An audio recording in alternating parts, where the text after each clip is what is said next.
What we're going to do now today is we're going to look at some resistors on a resistor board. There were 6 of them. There's a port 0 where we're going to figure out the actual resistance of each one. I'm going to give those values, but I'm not going to show it. The first actual port is Ohm's law. What we're going to do in Ohm's law is we are going to put a voltage on a resistor, I'm using resistor D, and measure the current through it. We're then going to graph the voltage versus the current, V versus I, and get the slope of the graph. For the slope of the graph will be the resistance. I'm going to go for my power supply into my multimeter. This multimeter will read amps. It'll read in milliamps. I will need to do conversions, and by I mean you. I'll come out of my meter into resistor D, and I will come out of resistor D, assuming I can find where the end of this cable is, back into my power supply. Meanwhile, I'm going to go to either side of this resistor again and go into my other multimeter, which is going to give my voltage. What happens now is if I give it some values, you'll notice I'm getting a negative voltage. I was not careful with plugging them in. I'm going to just flip that around. Probably should be paying more attention, but I'm kind of freaked out by just doing this all by myself. And what I'm going to do is I'm going to go to approximately 1 volt on my power supply, close enough to 1. And I'm going to read the values of my voltage and current. Now, you don't need to see the power supply necessarily, so let me adjust my tripod. Sorry, this is probably going to make somebody motion sick. Okay, there we go. So what you can see is I have a current of 6.4 milliamps from a voltage of 1.08 volts. I'm going to bring this up more. My voltage is now 1.9 volts, close enough to 2, and my current is 12.2 milliamps.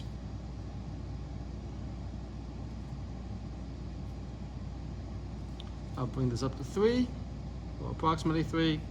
3.04 volts is 20.8 milliamps.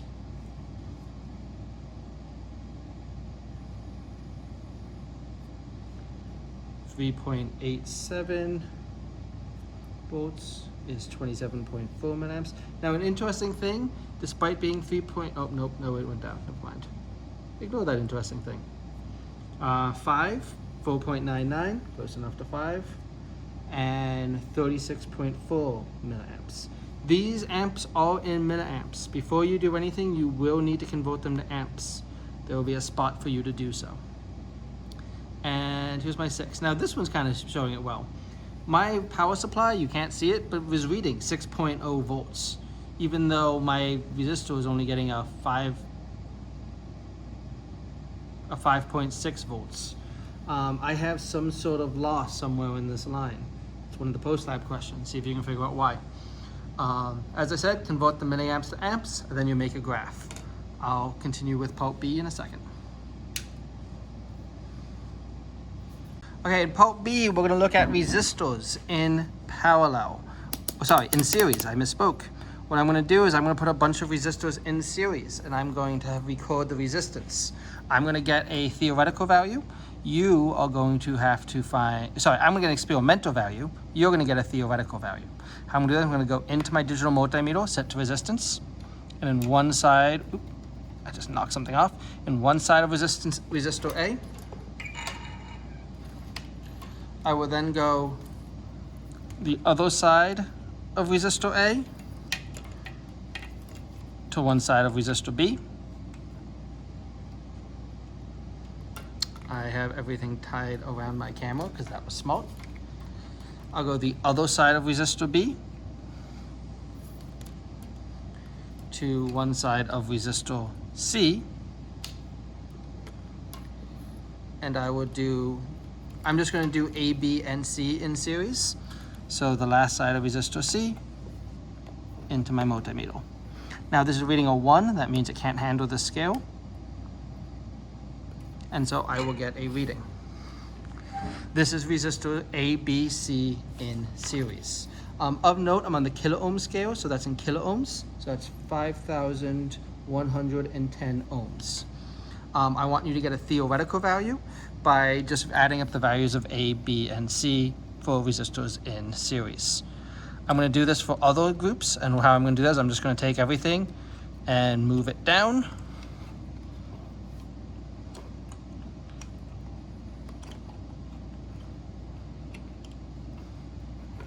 And I'm going to see if I can get down a scale. I can. This is still on the kilo scale, so this is 1,000. Well, that's unsteady.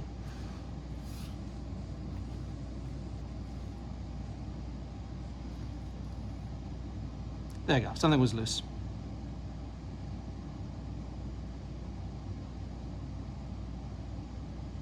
I'm just going to take it. 1,565 ohms.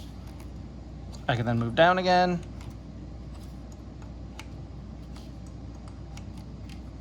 Apparently, doing labs online means I tone into a hand model.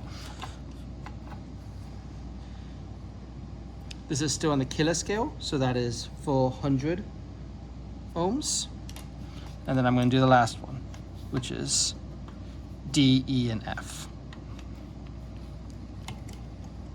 As I said, you're going to find theoretical values by adding up resistors in series. And I think I can go back down a scale. Nope, I can't. This is still on the kilo scale, so 203. I'll come back with parallel. Okay, in this part, we're going to look at resistors in parallel. I'm going to take my digital multimeter and put them on either side of resistor A, keeping it in resistance mode. So now I'm just looking at A. And then I'm basically going to branch my way down. I'm going to go from an A into B, and I'm going to do the same thing on both sides. From in B, from in A to in B, and then I'll go from B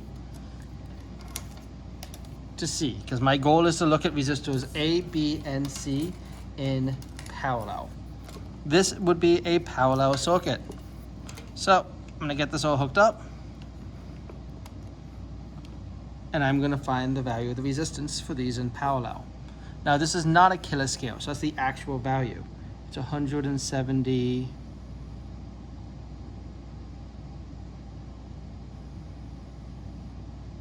Keep stopping at 4.8. Let's go with that.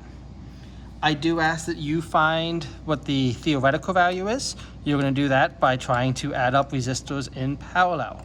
Keep in mind, resistors in parallel are not the same as resistors in series. And just like before, I'm going to do this for every combination: ABC, BCD, CDE, and DEF.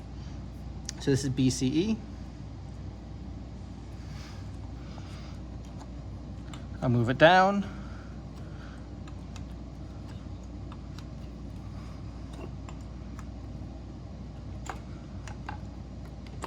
Seriously, teaching online sucks.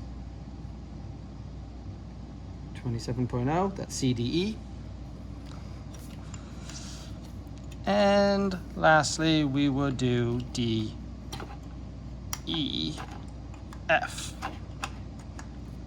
The big value of 10.9.